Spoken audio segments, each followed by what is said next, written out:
Good morning, everyone. Good morning. Well, thank you. Is this a hurricane party or what? Well, if I don't get to tell you during the meeting, let me tell you now, be careful out there and take care of yourself. And we look forward to seeing you at the next meeting. So be very careful. Good morning, everybody. Delaware Alliance, you all stand, please. We'll salute the flag. I pledge allegiance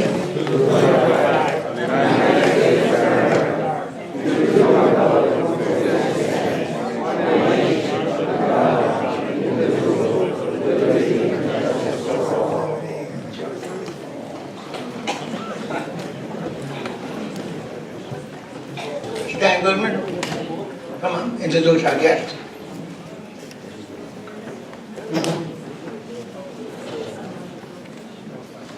It's my pleasure to introduce the following guests. Please hold your applause till the end. Edward Saul, District Secretary to Representative Emily Schlossberg. Jessica Salon from Senator Kevin Rader's office. Jenny Caesar from Congresswoman Lois Frankel's office. Sean Hall from Senator Joseph Abruzzo's office. Mike Pratt, Property Appraiser. Melissa Santoro, Legislative Assistant to Senator Jeff Clemens. Abby Ross, Legal Aid to Representative Berman. Megan White, Commissioner Mary Lou Berger's office. Terry Mitzi, Senator Joseph Abruzzo's office. Beth Lerner, Representative Bill Hager's office. Dave Kerner, County Commissioner. Mary Lou Berger, Palm Beach County Commissioner. Mary Bell Coleman, Judge, Group 18. Mort Nazer, Sun Sentinel. Larry Corey, South Florida Water Management District. Lieutenant Lori File, Palm Beach Sheriff's Office. Teresa, Legislative Aide to Senator Rader. Alan Johnson from the State Attorney's Office. Christine Shaw, Palm Beach County Legislative Delegation. And Leslie Schreiber at Palm Beach County Sheriff's Office. Welcome all.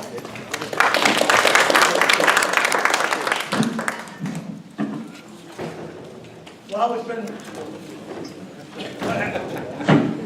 it's been a long time since we had our last meeting, 3 months.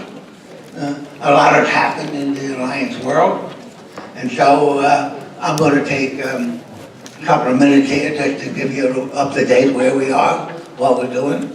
As you can see today, some of our members are out taking care of their homes and things of that sort. But we're glad you're here.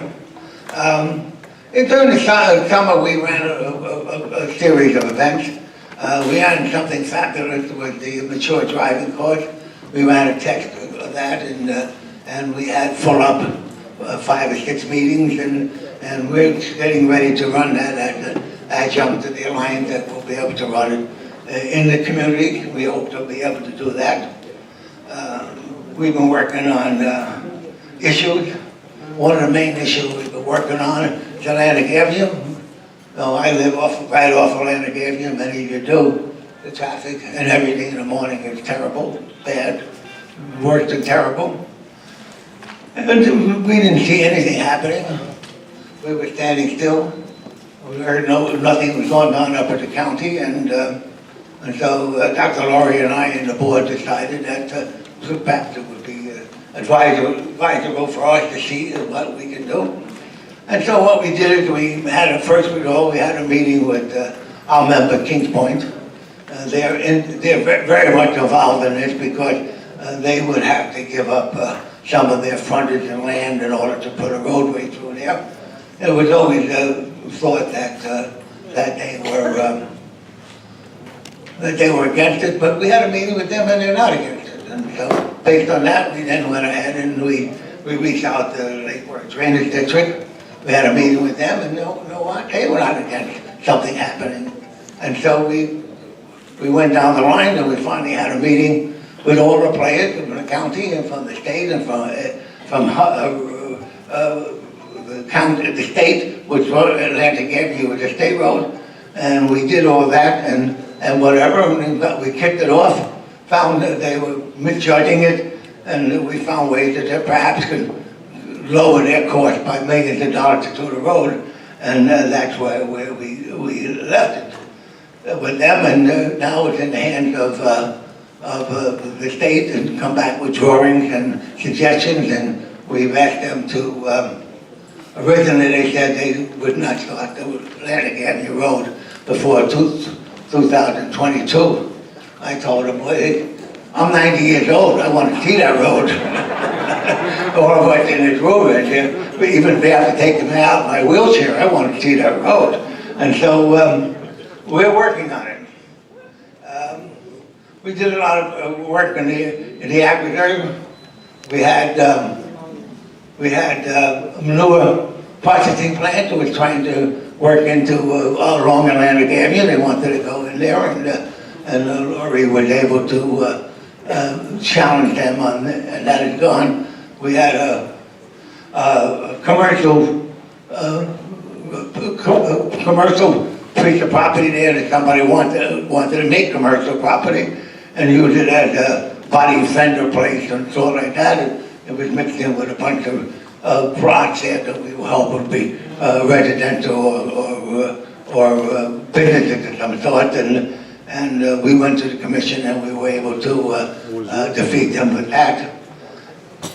And let's see, and we defeated land use changes to the industrial place along the Lions Road also. And so that was took up a great deal of our time when we planned for this meeting and for other meetings. We have a very busy year. Our newsletter is just chock full of information. If you're not in it, you should make sure you get it, and we'll be glad to see that you get it. And so with that, I'm going to call on Captain D. Bernardino. Would you like to make your report, Captain? Our Captain. He's an important guy.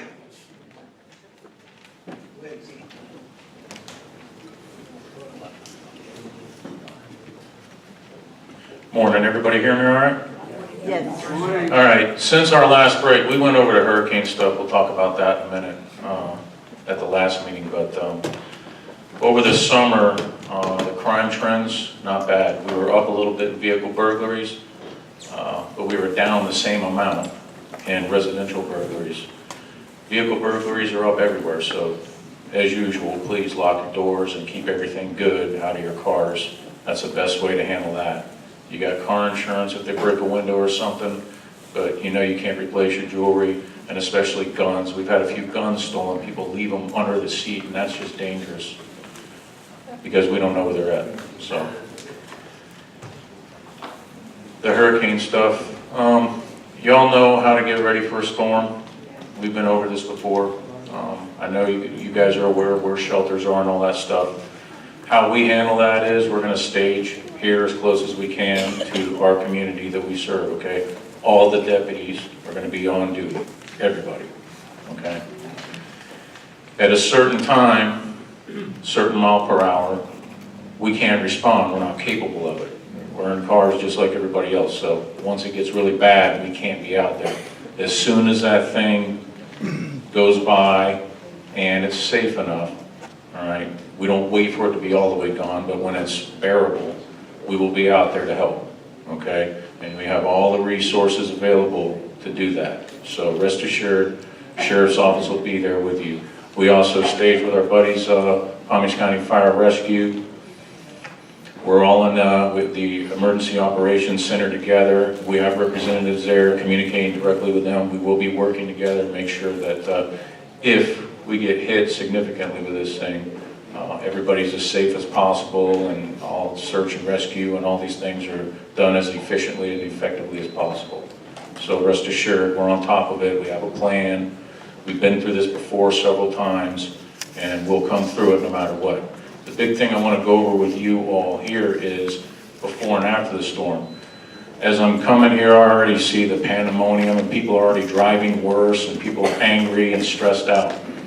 All right, we don't, I can't change this. We don't control the storm. So whether we get angry and fight over resources and supplies and all that stuff and drive more aggressively because we're stressed out isn't going to help. What's going to help is getting through it in an intelligent way. So please take this back to your communities. We're ready. You guys are okay. Don't get too stressed out. Wait for the updates and execute the plan.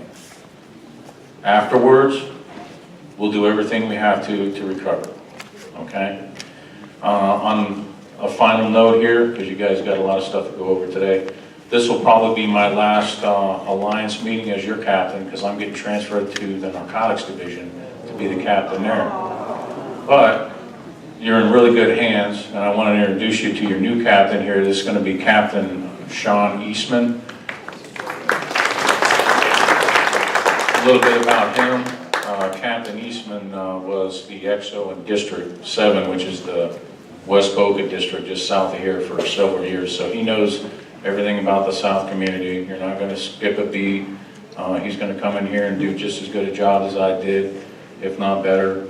You still have the real boss over there, Lieutenant Lori File. That's the executive officer. Okay, she'll still be here. We still have the same major. We still have the same sheriff. And believe me, he won't let us not do our jobs right. So you're always going to be in good hands. I just want to say it's been an honor to be the district captain here, because especially this group, I've never in 25 years of law enforcement worked in a community where we get more support, where it's more enjoyable and rewarding to serve a community. And I thank you all very much for that. Thank you. Well, Captain Eastman, you want to speak to him? Well, I had nothing planned, but I'll go ahead and wing it real quick. I got some big shoes to fill, but from everything that Captain DiBernardino said, I'm really looking forward to working with everybody here. I'm in the process right now transitioning over from the Internal Affairs Division in our agency. Next time I'm here, I'll bring business cards and I'll try to get around and meet everybody. But again, really looking forward to working with everybody here, so thank you.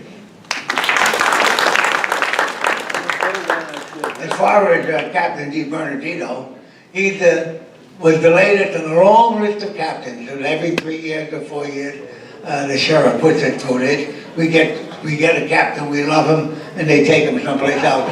But he's been superb. He's been with us, everything that we have to do along the way, he aided us. So we're going to miss him, but Captain Eastman, I'm sure, will serve us, and we thank him. We in anticipation of what we'll do there.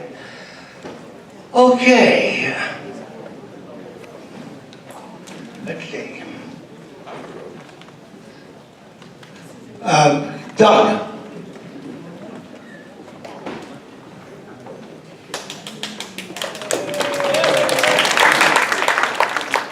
Chief Doug has a little presentation he's going to make. It's going to be very brief, and so I'm going to help him get back on the road. There's a lot of people waiting for him out there. Thank you, Prez. Good morning, everybody.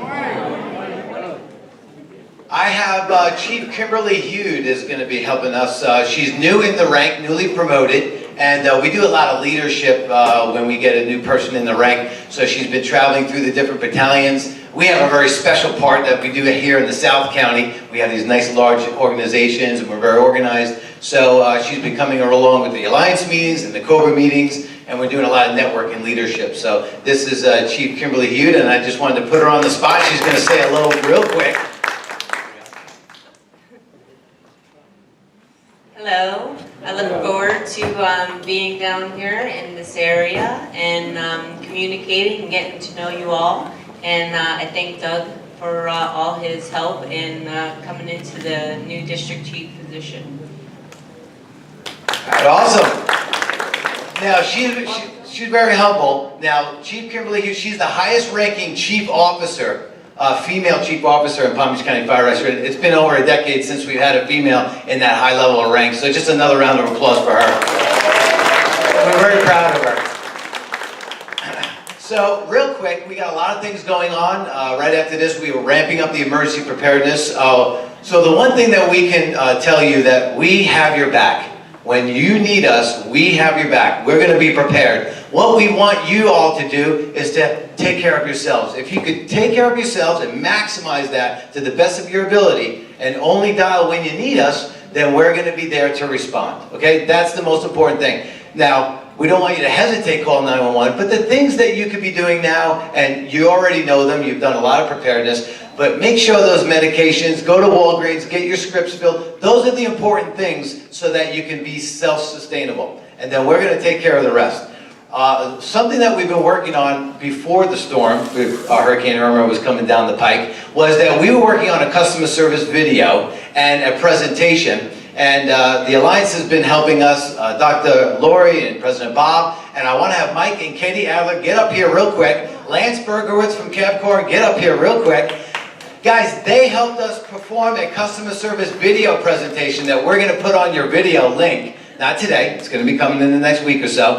And for their charitable contribution and their, really their Hollywood starship, right, of being in the video, what we did is we have copies of the DVD. We're going to give those to you right now. And here you go.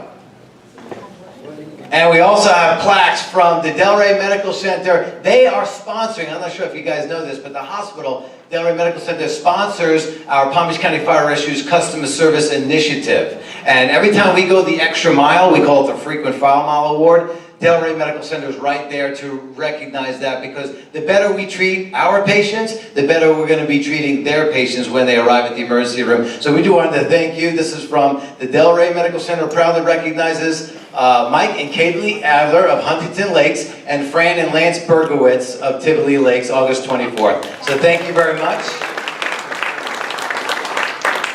And I guess we're going to smile at the little thing over here. Okay, we'll pretend it's a photo show and we'll just look at it real quick. All right, look at that camera real quick.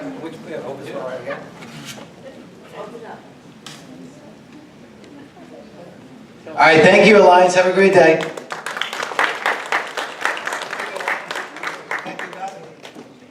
Get out there. Okay.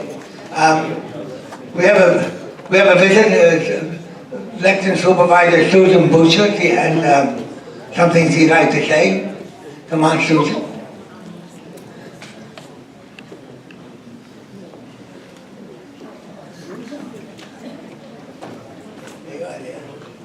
Good morning, Alliance. Good morning. I just wanted to pop in, number one, to say, help each other and let's be safe.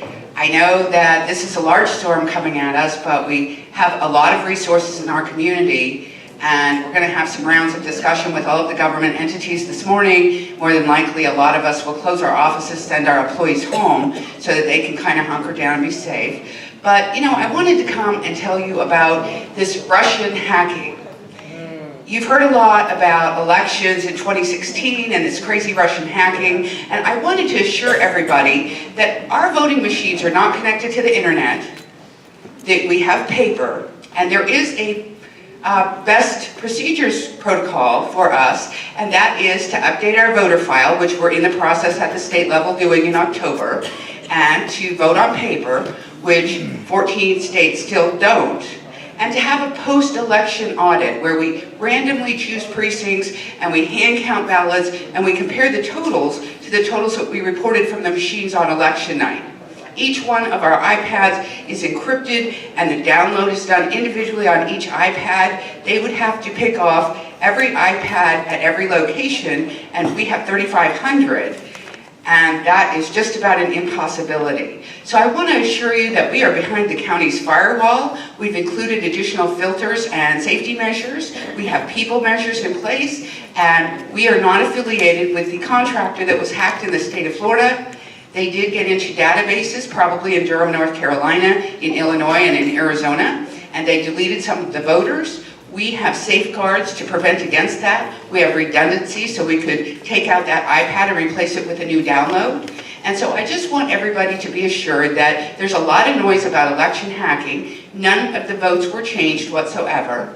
And we continue to work with Homeland Security and the FBI to try and determine what happened. But unfortunately, there's a bill going through the United States Senate that would provide us with security clearance so they could tell us exactly what happened. And then we can provide additional safeguards. But I just wanted to assure everybody that it's a lot of noise. It didn't happen here in Palm Beach County, and it won't. We have a fail-safe system. Thank you. Thank you, Susan. Thank you. for the good word. Commissioner Mary Lou Berger, you also have a busy day ahead of you. Come on up here. Let us go look at your smiling face.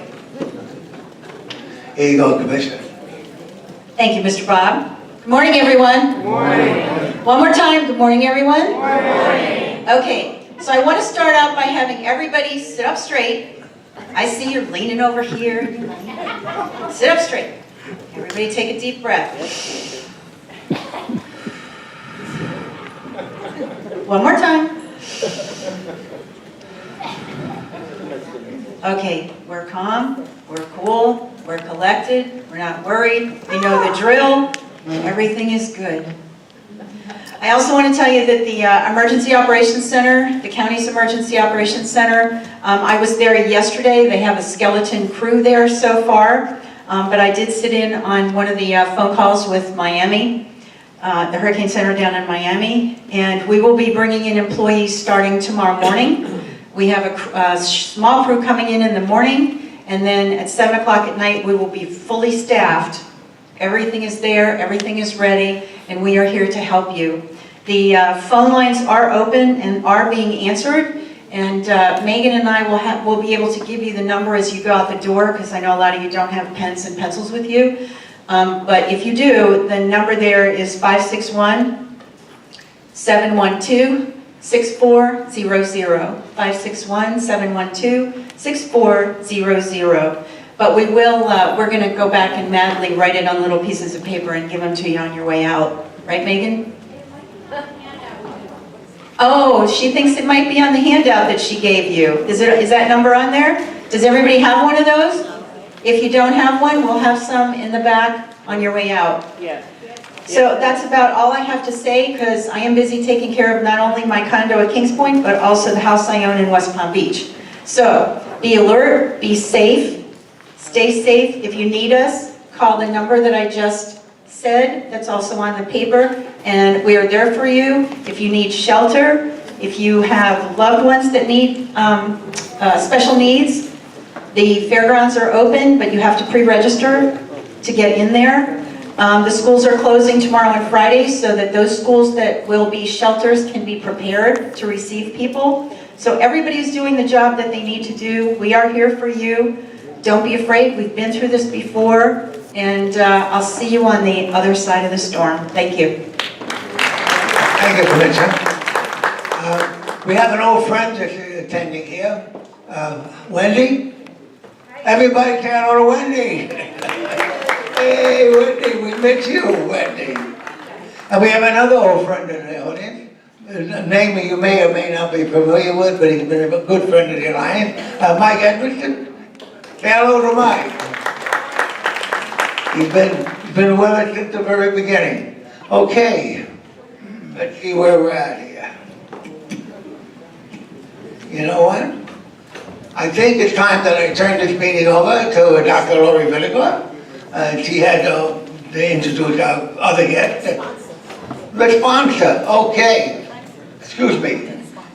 Phoenix, come on up. I almost forgot about you back there. Phoenix Residential Home is a member of the Delray Alliance. They've joined for their members' sake, and we welcome them. And they also are our sponsor this morning for our breakfast. And so, as usual, they get 1 minute over here. And here you go. Tell me your name. Louise Petritis. Okay, Louise. Thank you. Thank you, Bob. Good morning, all. I'm Louise Petritis. I'm Director of Community Relations at the Phoenix at Delray. And on behalf of our entire community, both residents and staff, I would like to say how delighted we are to sponsor today's meeting. The Phoenix at Delray, for those of you who don't know us, and I know many of you do, is a beautifully appointed independent living community only, located right around the corner on Linton Boulevard, just a block west of the Delray Medical Center. What distinguishes independent living at the Phoenix? Well, first of all, the freedom that we offer our residents. Chef-prepared meals, personal housekeeper, 24/7 maintenance, transportation services, all the comforts and conveniences that give you more time to enjoy your life. Second, the friendships and sense of community that we provide. By far, study after study shows that the single most important factor in successful aging is socialization. We have a wonderful mix of residents at the Phoenix, male and female, single, couples, and our calendar of activities we think really tops all others in Delray, both for the quality of what we offer and for the variety. Third, the Phoenix has a strong focus on wellness and well-being.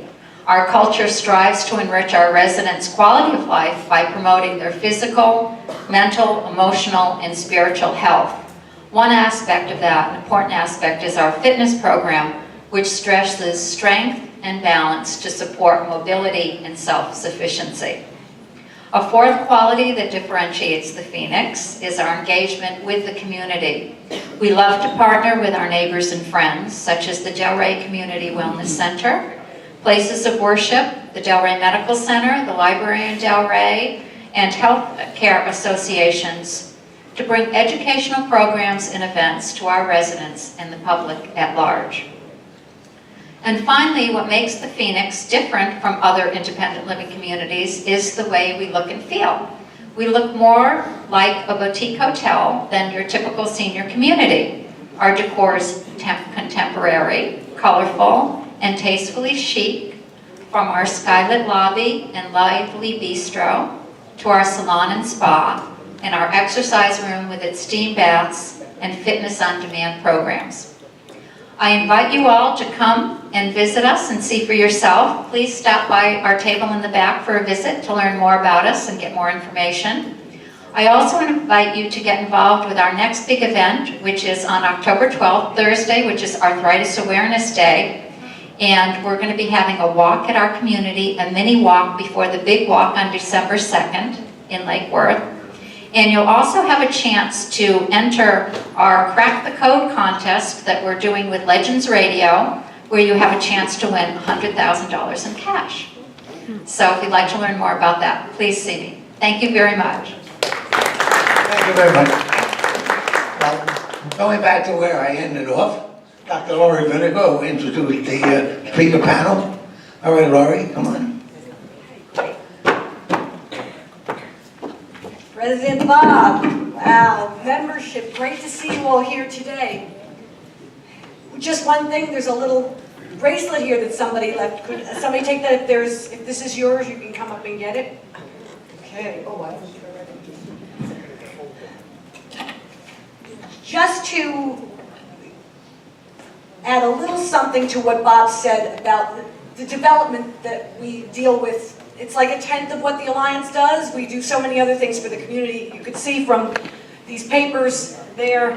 But the main thing we do is give you the information, and we collect it, and we let our government officials and all know what the feeling is of all the communities. So you'll get a lot of information in that newsletter in the up and coming months, because there's going to be lots of different public meetings on many different community developments, so in the area. So read the newsletter, it'll give you information and facts that a lot of times the newspaper comes out with things that aren't quite exactly in the correct line. Sometimes things can get mixed up, and we have the facts. And as you see right there, we have facts about the agricultural reserve's been a big thing this summer, and also you can see the Alliance's commitment to more than 20 years. We're not going to let things go. We're going to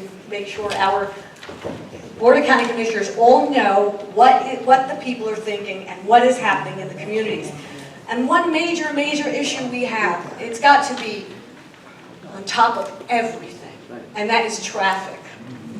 So we need to deal with that. And one of our programs in the near future is we're going to have to address something with our traffic concerns, especially with the widening of the Atlantic Avenue from the Turnpike to Jog, from the Turnpike to the 441.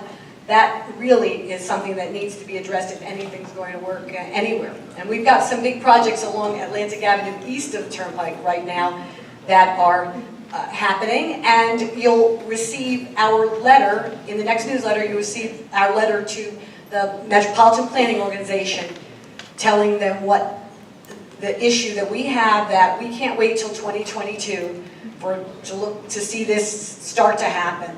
We need to work on it like yesterday, as we were telling them at the meeting we had with Lake Worth Drainage District, the DOT, Florida DOT, the county, and Kings Point. We vetted that out completely. So we get on to our meeting now.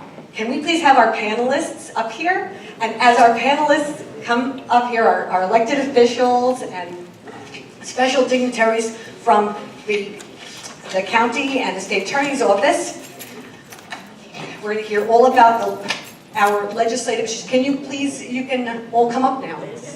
Right? If your name's up here, you're allowed up here. Okay, great.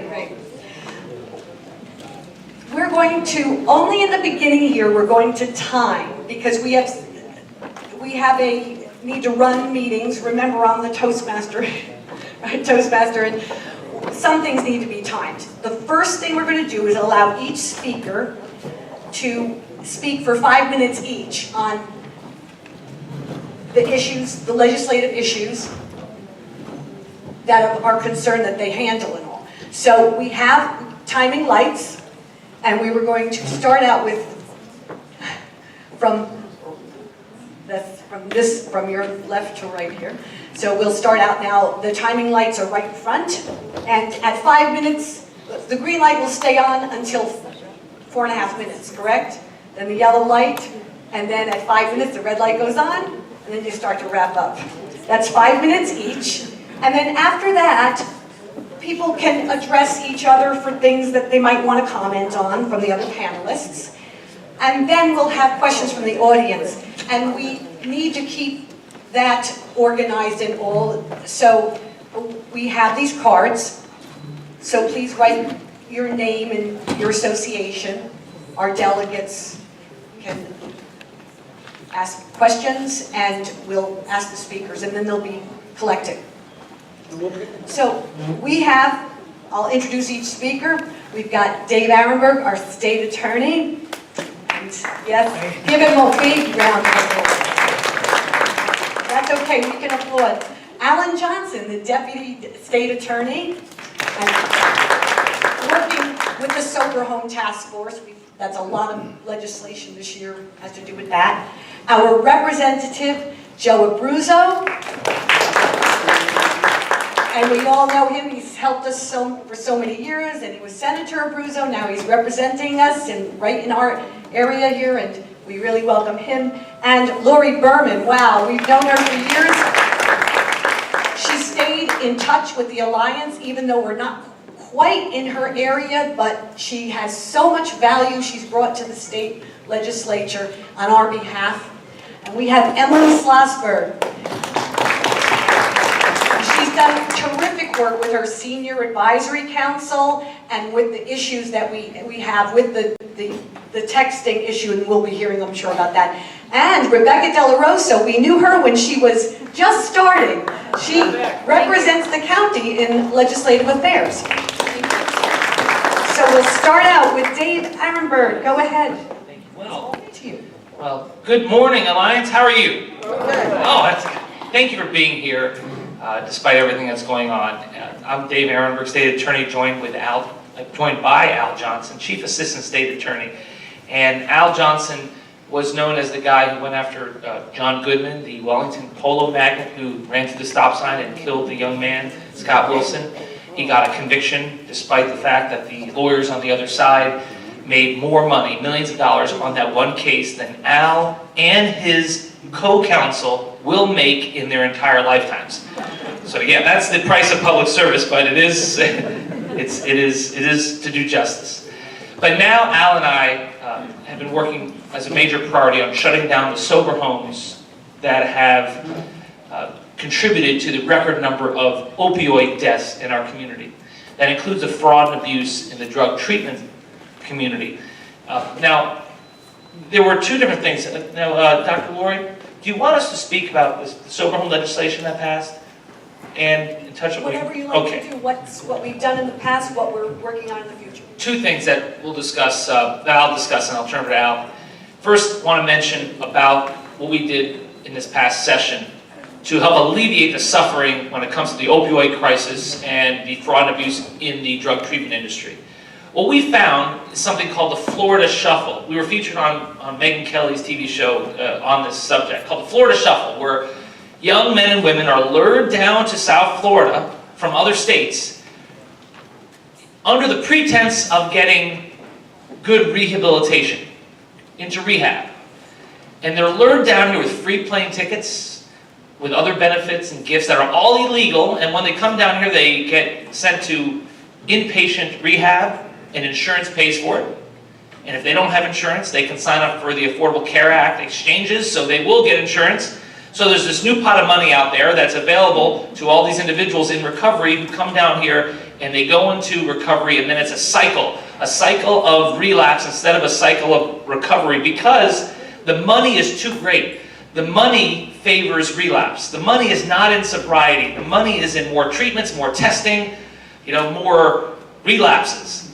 And the bad providers, the shysters out there, are the ones who benefit from relapse. If you go to a hospital and the hospital messes up and you have a broken arm and the hospital doesn't set your arm right, that hospital is not going to get rewarded every time you have to go back because of their mistakes. Under Medicare, they get penalized for their failures. But when it comes to the drug treatment industry, they get rewarded for their failures. Every time an individual relapses, they get more money to go back into the system. The money is not in sobriety. So we have been trying to get the federal government to fix this problem, to treat the drug treatment industry the same way we treat hospitals under Medicare. But until that happens, because the federal government has been, I guess, busy with other things, we have been putting handcuffs on those who engage in patient brokering and insurance fraud. You know what insurance fraud is. I don't have to explain what that is. But patient brokering, it's a third-degree felony. That's when you take someone in recovery and you say, okay, you go to that treatment center and you'll get a kickback and you'll get a kickback, and the money gets floated around. So instead of an individual's medical decisions being made based on what's best for him or her, it's who pays you the most. It's as if you have an individual who gets taken down from Michigan, given a free plane ticket, that's illegal, and then given free benefits to go to that rehab place, and then living in a sober home in your neighborhood where that sober home gets a kickback, and everyone gets a kickback, and everyone gets rich until that individual eventually dies from an overdose, because there's no incentive for that person to get healthy. There's no incentive for that person to get sober. The incentive is to relapse, and that's where the money is. So we passed major legislation in this past legislative session to help deal with this. We have criminalized the deceptive marketing. Those free plane tickets that they were giving out, they were always illegal. But what about the deception? What about when they say, hey, come down to South Florida, we're going to set you up in Heavenly Valley Rehab in Delray Beach. It's mostly in Delray Beach, these places. Heavenly Valley Rehab. Not to mention that there are no valleys in Delray Beach. And it certainly won't be heavenly to be at a rehab place at most of these places, right? Most of these places are not necessarily heavenly. So they're strip malls, right? Or a lot of these sober homes are flop houses. So we've made that illegal and criminalized it. We have made it easier for us to put patient brokers in prison. It used to, before this law passed, it used to take 13 counts of patient brokering to qualify someone for prison time. Now it's much easier for us to put handcuffs on these individuals and sentence them to prison. And we've got great cooperation with PBSO, Sheriff Bradshaw and his team. And then one more thing, I say the red light, is this. The agency that oversees drug treatment centers in Florida is DCF, Department of Children and Families. They're not a regulatory agency. They were not very well equipped to handle that. And in fact, when they would go into a treatment center and inspect it, they would just make sure that the fire extinguishers were working. They were not doing more than that. So we've changed that. We've given them new expanded powers to regulate, to inspect. And so you're going to start to see, I think, that this industry is cleaning up. But what's happening? Unintended consequences. as we clean up the industry, and we've made 34 arrests so far in Palm Beach County alone since October. As we clean up the industry in Palm Beach County, a lot of them are moving out of town, and they're moving to Broward or to Martin and St. Lucie counties where they're not as prepared as we are, and they're looking to us for help. And so we've made ourselves available to other communities, other counties, to train their law enforcement officers, to train their prosecutors, to talk to their legislators on how to fix this problem. And I just want to thank you and thank the legislators up here, because Palm Beach County is now at the forefront of this issue. We have become a national leader because of legislators like the ones up here, Joe and Lori and Emily, and because of you. Because ultimately, the legislators work for you, and you've made it happen. So thank you, Delaware Alliance, for all that you do, and I'm honored to be your state attorney.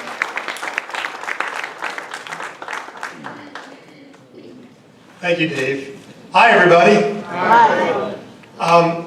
You know, I just want to give a shout out.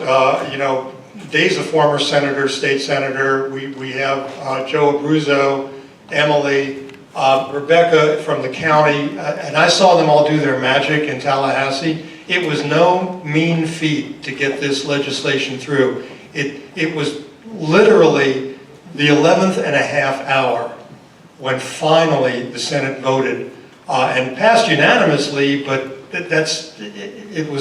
it's an amazing thing going to Tallahassee and watch this sausage being made.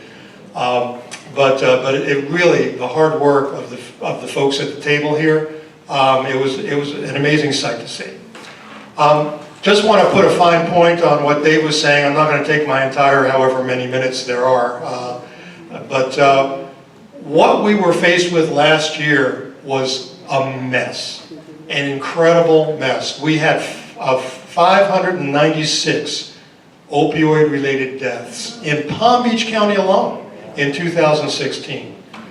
We were looking at this unfold. There were 4,661 fire rescue responses. 4,661 in Palm Beach County alone, each one of which cost in the neighborhood of $1,500.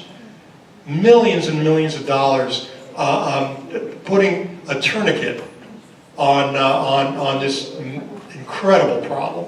What we were able to do with the Sober Homes Task Force, which Dave created, the criminal side of the task force, yeah, we did 34 arrests.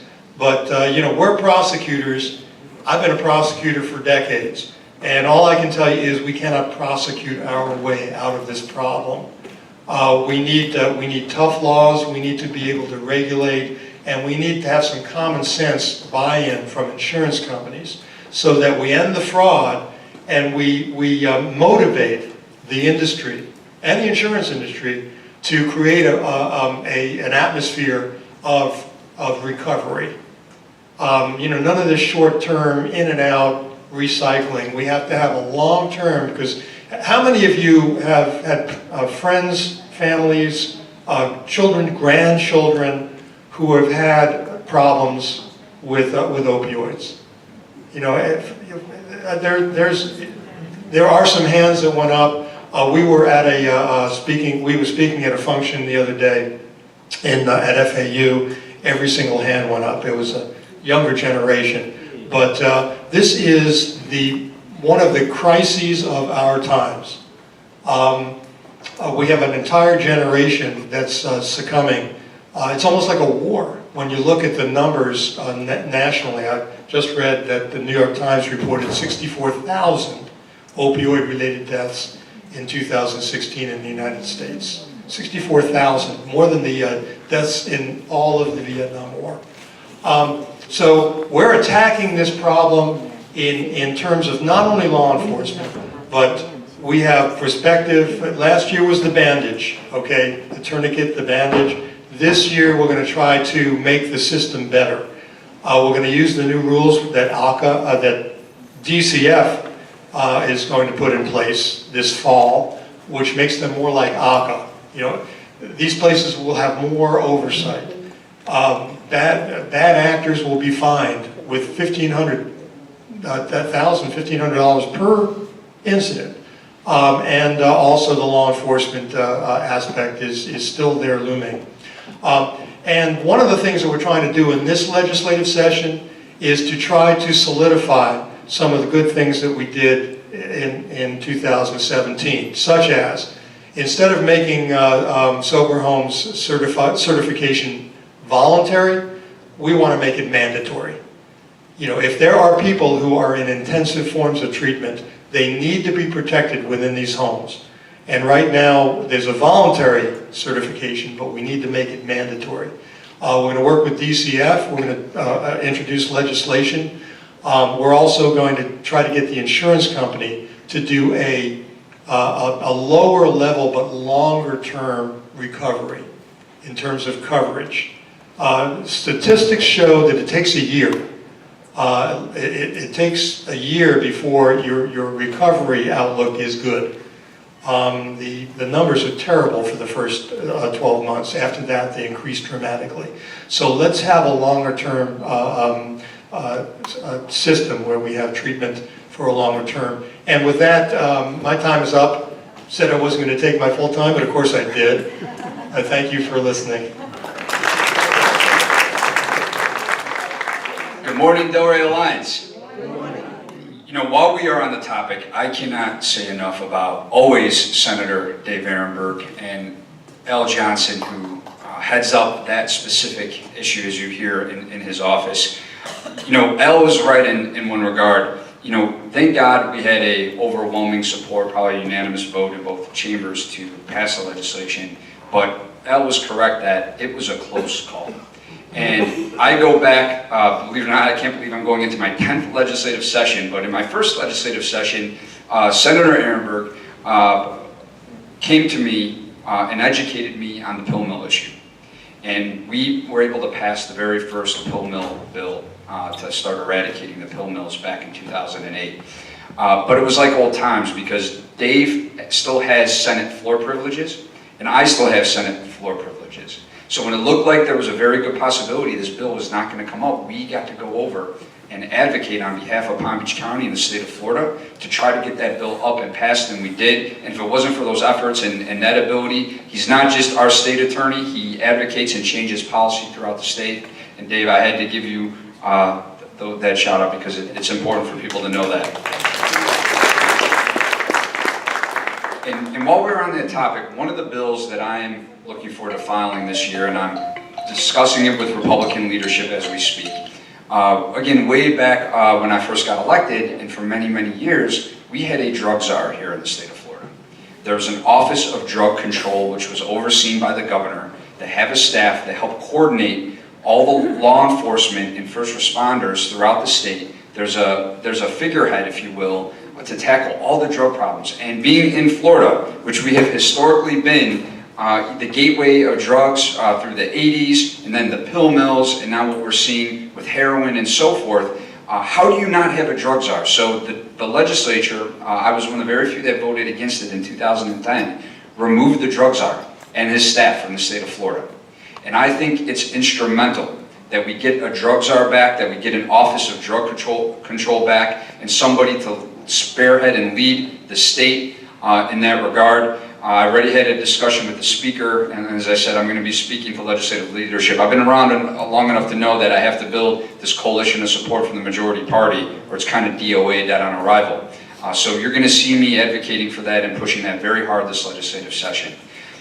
You know, I expect a very unique and dynamic session. In the years I've been there, the one we just got out of, obviously, was an unorthodox legislative year. And you had a lot of different issues between the Speaker and the Governor, and the Speaker and the Senate President, and the Appropriations Chairman in the Senate. Appropriations got pulled from him and he didn't have control, so that's all inside baseball, but the moral of the story is that it was unorthodox and anything can happen. And now that we're headed into a legislative, or an election year, and you have the Appropriations Chairman of the Senate who announced for Governor, you have the Speaker who I strongly believe will be announcing for Governor. It's going to be a lot of dynamics back and forth. And usually election years are easy years. In the sense, nothing's easy, but an easier year where everybody kind of just wants to get along, get out, so everybody can get on with their elections. I do not see that happening this year. I think we're going to see most likely a little bit of more unorthodox behavior. And we, as your Palm Beach County legislative delegation, have to do what's right to fight to bring back everything we can for Palm Beach County. Because as you know, we are a donor county, and we do not get back the fair share of tax revenue you as homeowners send up to Tallahassee. We need to always be on, fighting for you in regards to appropriations to get our tax dollars back, beyond this incredible policy. Before I fully move off, I have to give a shout out to also our Palm Beach County Sheriff's Department, all our first responders, and County Commissioner Dave Kerner, because we also have incredible local support from our county commission. Dave Kerner, Commissioner Kerner, was a law enforcement officer, state and local. So when we fight for these policy changes, led by Rebecca, who's up here with us today, we have an incredible delegation locally that supports us at the state, that helps us advocate on your behalf, and there's nothing better than that. That said, we have a great delegation. You'll hear that time and time again. We work together. You do not see the infighting and the things that go on around the nation with your delegation. Even the Republicans in our delegation, we work together. I'm the Democratic whip, and I will tell you, we do not agree with the majority party a lot, especially on social issues, education issues. But when it comes to law and order and public safety, thank God we're not like states like Illinois where nothing can get passed because everybody locks down, or the federal Congress. We get things done when it comes to your safety in the state of Florida. Thank you very much. Good morning, and thank you. I'd like to start off by thanking the Alliance for doing this program. Bob Schulbaum and Lori Vinacore have been wonderful partners of ours in Tallahassee, so thank you for all your efforts, and you've really made a difference in the state and in the local area. You've heard we do have a wonderful delegation. All the people up here on the panel are fantastic to work with, and we do all work together. We had a tough session because there was a big fight between the governor and the speaker. We got a budget done. We had to come back for a special session to actually finalize all the details. A lot of the wars were about what to do about Enterprise Florida and Visit Florida. Palm Beach County benefits greatly from Enterprise Florida and Visit Florida. We get a lot of assistance because a lot of businesses want to locate here because we are such a wonderful county, and we get a lot of state assistance.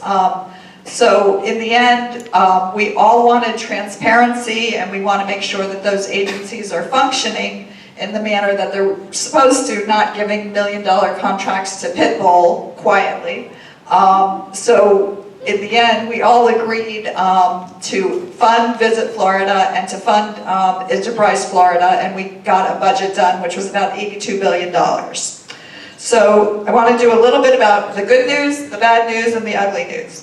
So the good news this year was that there were actually no bills that impacted women's reproductive rights, which was a great year. I have to say that this is my 8th year, going into my 8th year, and this was the first year that we had this, where there were no bills that adversely affected our right to choose. The other good thing that happened, you may have been aware there were quite a few anti-Semitic incidents that were going on before we started session. So we have a Jewish caucus. We were meeting with the Florida Department of Law Enforcement every other week to talk about the incidents, figure out what was going on. They were extremely helpful, and as you know, someone was arrested eventually for making prank calls into the Jewish day schools. But one of the good benefits that happened is we got money in the budget to fund safety efforts for Jewish day schools. So now money will be going to our Jewish day schools just to make sure that they properly have guard gates and whatever they need. Each school will make an individual determination about that. The bad bill, in my opinion, you heard a little bit about it, and that's education. You've probably heard about the bill. It was a horse trade done at the very last minute, and they took a bill that had 55 separate bills, and they threw it all together in one bill. And as a result of it, Palm Beach County, a lot of our money, a portion of our money has to go to charter schools now. So there was a tremendous uproar. There were some good things in the bill. For instance, you've probably heard now we have required recess time for children. So that was great, but they took, you talk about sausage making, this was extreme, and that was done without really having a debate, without really having a discussion about it. So there are the Palm Beach County School Board, as well as Broward County, and I believe Miami-Dade, have all said that they are going to bring a lawsuit about this bill, because it really is not the proper use of our education funds here in the state of Florida. We do have a constitutional requirement that we fund public education here in the state, and unfortunately, we've seen some really bad legislation coming out of Tallahassee, which has continued to erode at our traditional public schools, and this is just another piece of it.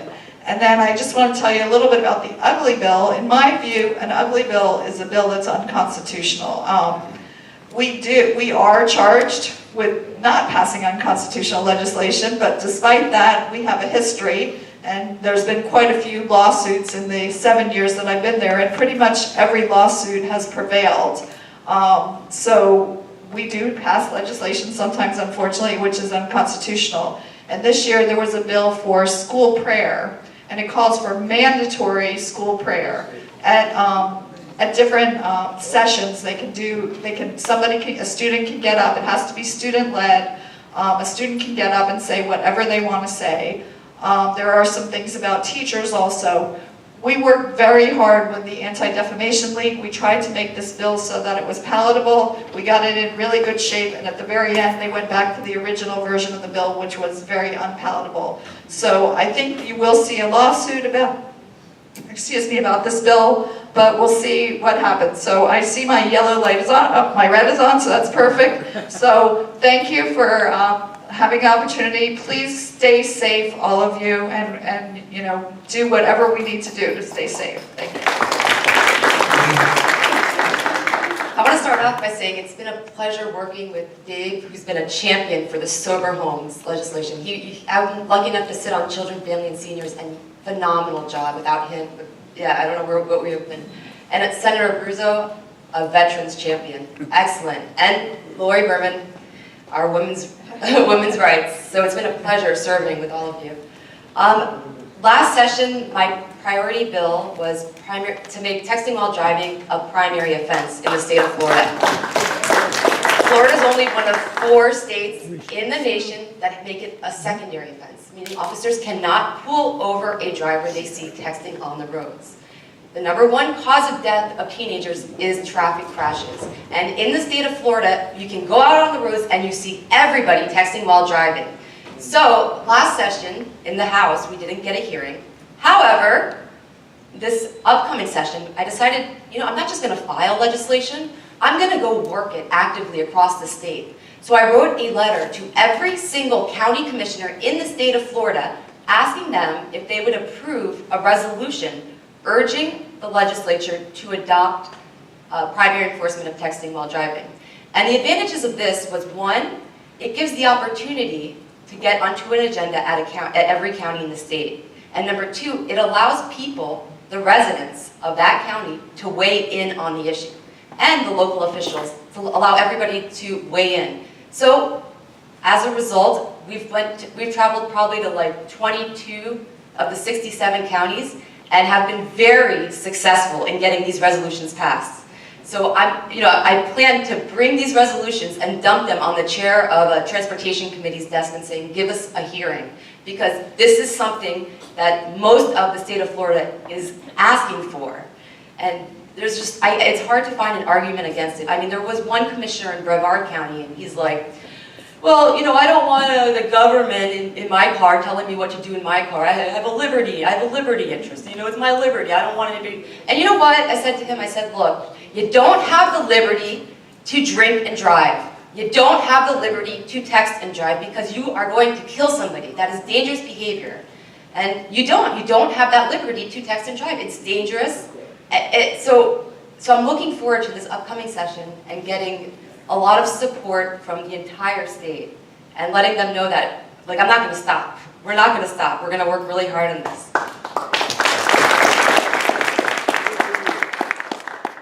Another bill that I filed this session is, it actually came from a constituent in Abbey of Delray, and it was about senior bullying. So their HOA community had a problem with a bunch of bullies that would kind of congregate at the pool. And this is a common thing. So they would call the police, but it's not criminal. It wasn't, it doesn't rise to the level of criminal offense. They were just bullying. Like, one of the comments that he would say would be like, oh, I don't even want to repeat some of the comments, like some very nasty comments. And they were so nasty that a lot of the residents of that community didn't feel safe going to the pool because they were always being bullied. And there's really currently there's nothing that can be done. The police come out and they say it's not criminal. It's not, he didn't hit you, no. He didn't assault you, no. He didn't touch you, no. So what the bill that I'm proposing is in 55 and over communities, they create some type of grievance committee where if a resident has a complaint that somebody is bullying, they bring it to the HOA, and the HOA brings it to the ombudsman. So the ombudsman, the condo ombudsman, will have to make the determination of whether or not they find that the person was a bully. And the consequences would be like a warning, an anti-bullying class or some anti-bullying class. And after a third violation, it would be a $100 fine. And it's somewhat of a balance. It's a balance between, because it's not really a criminal thing, but you need some type of some type of deterrent to be a bully in common areas. So I'm working with the ADL on this and some other organizations. So we'll see where that goes. But it's I've been getting, and like as I've been like getting it out, the message, I've been getting an incredible amount of emails about this senior bullying issue. It's very common. And another bill that I plan to file is something to do with hurricane and welfare checks, because there's a lot of people that don't have family in the area.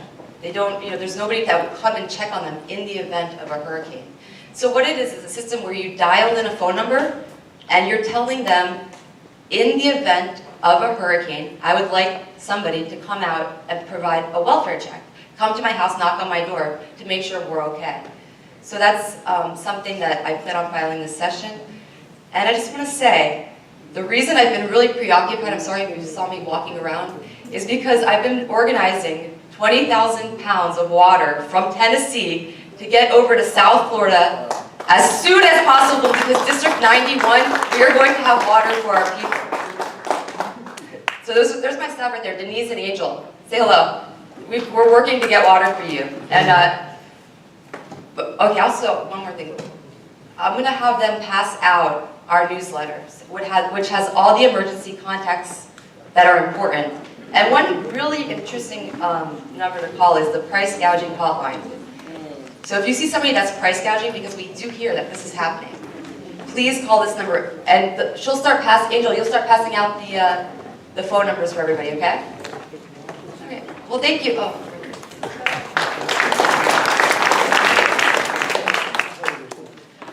Well, good morning, everyone, and thank you for having me and inviting me back. Rebecca De La Rosa, Legislative Affairs Director. I have successfully completed my first year in the position and want to thank everyone here at the table for not only their participation in Tallahassee, but here on the ground here with our constituents and you here locally.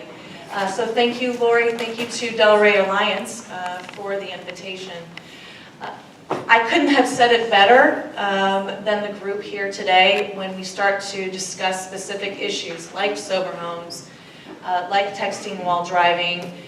And in addition to that, Palm Beach County will simply be bringing the opiate abuse to the forefront again this year. And I believe that will be one of our top priorities.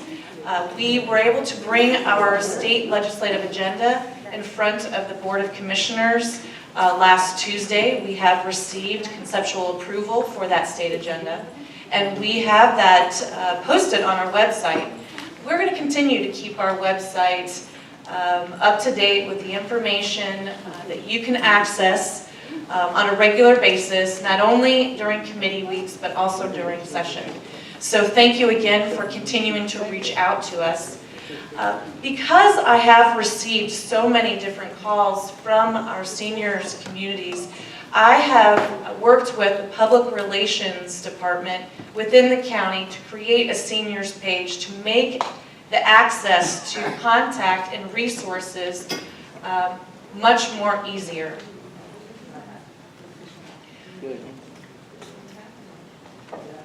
In addition to that, the public affairs team will continue to post and help us post our legislative updates. We have been producing them on a weekly basis during session, but we will continue to keep them up during committee weeks. So we will ramp that up a little bit more this year, thanks to our participation with Rachel Zara, who is our new assistant in our office. So I hope you get a chance to meet her, and if she could raise her arm way over there, yes. And then, of course, Christine Shaw, our delegation executive director, whom helps me facilitate information to our delegation members here on the panel and those who are unfortunately not able to attend.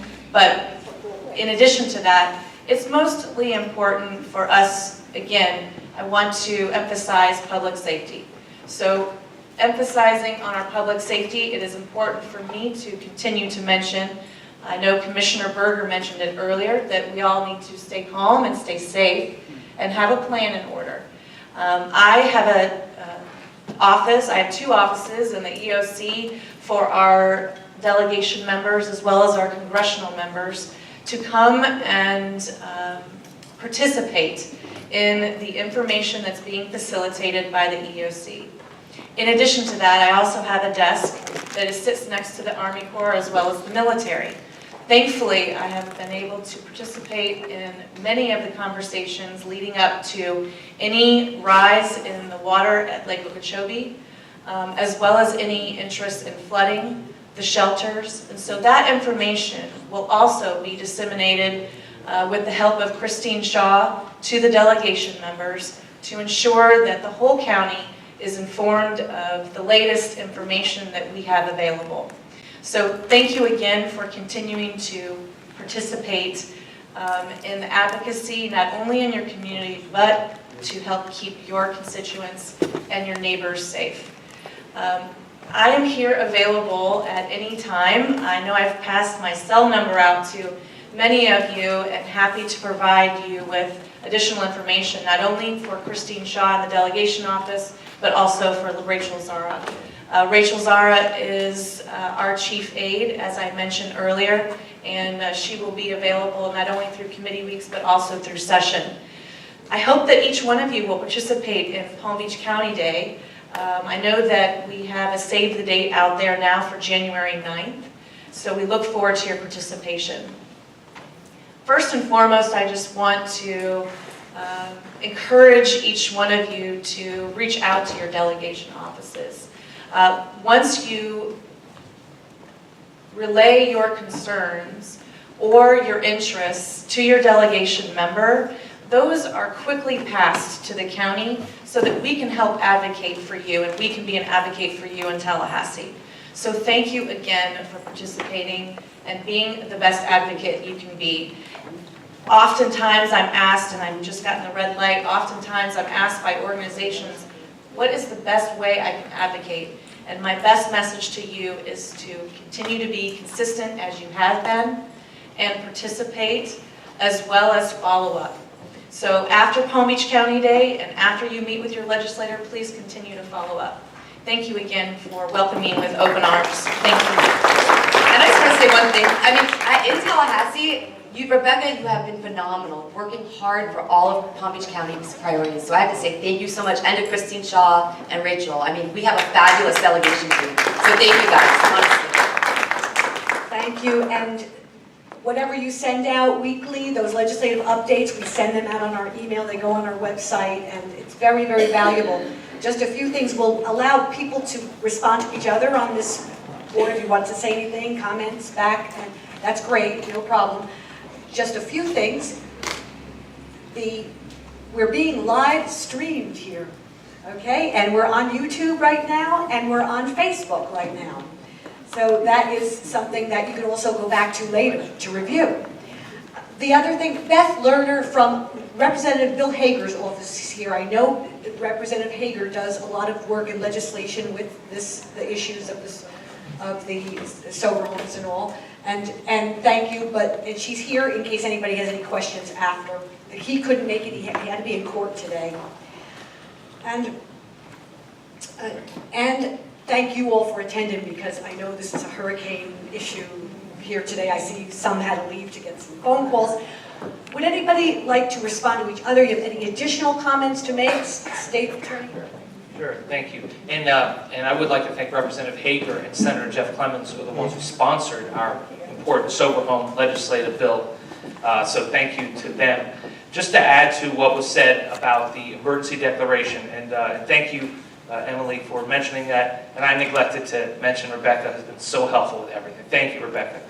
Just so you know, when it comes to price gouging, here's the standard. The official standard is, does the product, the commodity, grossly exceed the average price over the last 30 days? There is now a declaration of emergency. So if something is out there that grossly exceeds the average price over the last 30 days, then that could be price gouging. And the phone number to report it is 1-866-9-NO-SCAM. So it's 866-9-NO-SCAM. That's the price gouging hotline for the Attorney General. If you're wondering what comes under that statute, it's commodities such as food, water, ice, plywood, but it's got to be an essential commodity. So cigarettes and alcohol are not included. You can't say, oh, Walmart doubled the price of tequila. That does not, it's not considered price gouging. Hotel rooms are considered. Lodging is considered. So you want to go to Orlando, and now the price at the Residence Inn is $500 a night. Just giving an example, not that it's happening. But if that happens, that is price gouging, if the price in the last 30 days was much lower. So there's no one standard. Some people say, hey, does the price double? No, the question is, does the new price grossly exceed the average price? So that's the phone number to report it to. Once again, 866-9-NO-SCAM.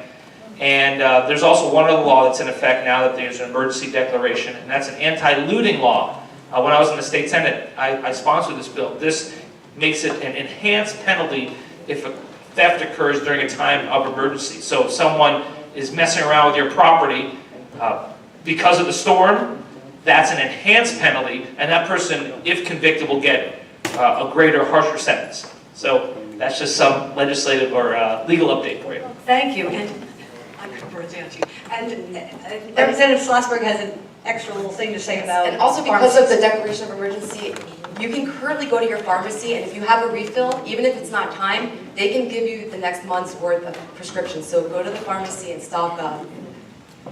Okay, we can have you can sit and just hand to anybody who'd like to make any other comments. We do have questions, and if you can hold up the card if you have a question to ask. Okay, I'll start with the questions and we can build on that. We have something from Kings Point, Richard Herman. How did I know that we were going to get this question? Yes, it's a long question, but why does the legislature need, and I went to Rutgers, need to keep tampering with Florida Statute 718? You changed the process of the money it can't recover, precise money that it can't recover. You changed the accounting oversight in insurance and small associations. If you can't make it better, leave it alone. That's a comment. But what about Florida Statute 718? Do we see anything coming down? Do we see anything, is it going to be, maybe they'll remove some portion of it? I mean, every year there's always a HOA and a condo bill. You're absolutely right. We do always do something. Sometimes it's because HOAs and condo associations tell us that these are problems. Sometimes they make up problems. So it's a combination of things.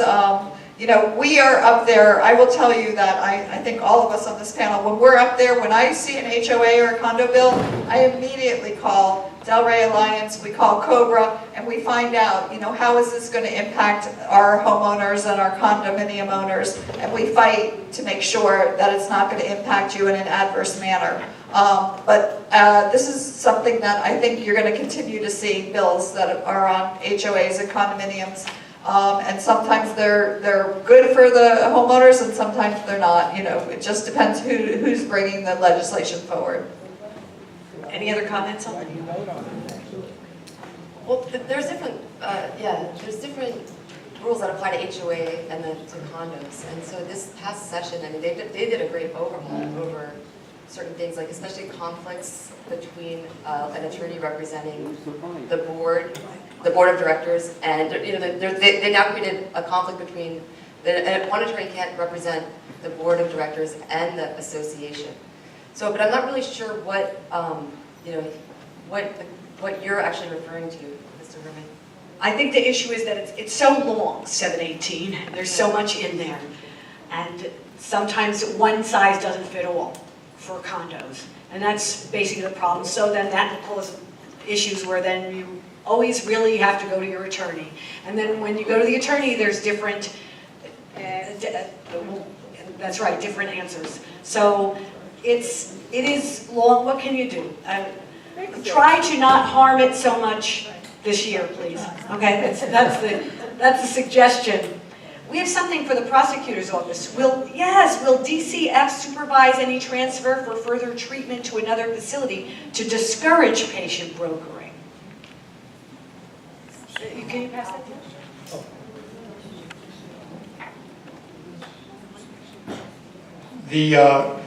The issue with patient brokering is beyond the scope of DCF. The good news is the DCF statute has been overhauled in the last session so that they actually can go in and do more than just cursorily look at the books or the patient records.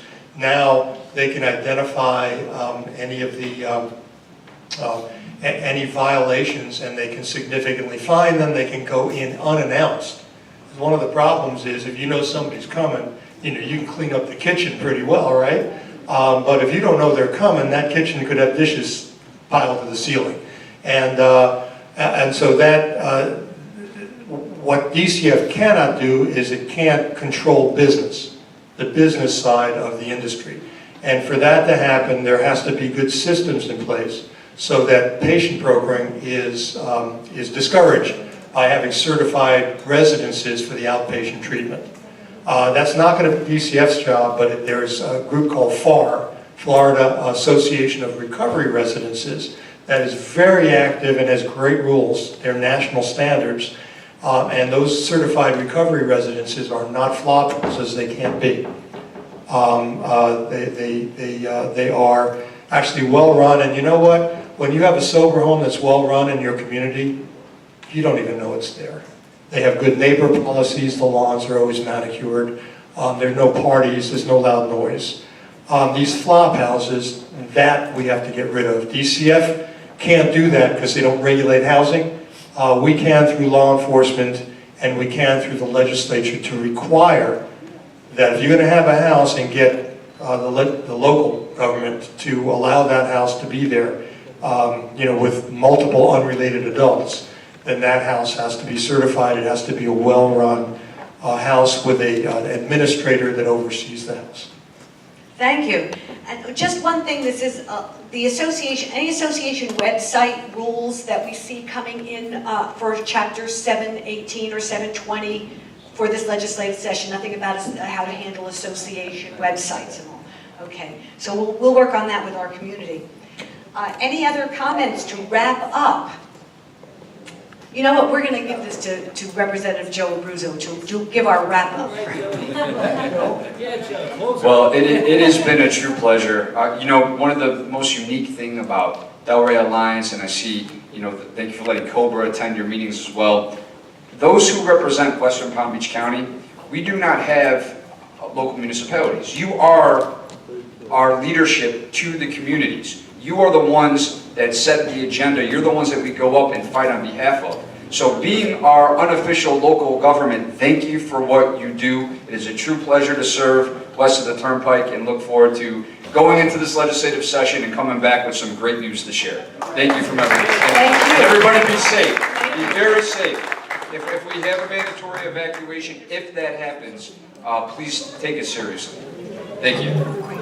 Thank you, and we're going to have a terrific meeting next month. It's going to be all about invasive Florida species, and we're not talking about humans. We're going to be talking about iguanas and pythons and the Nile monitor. See you next month.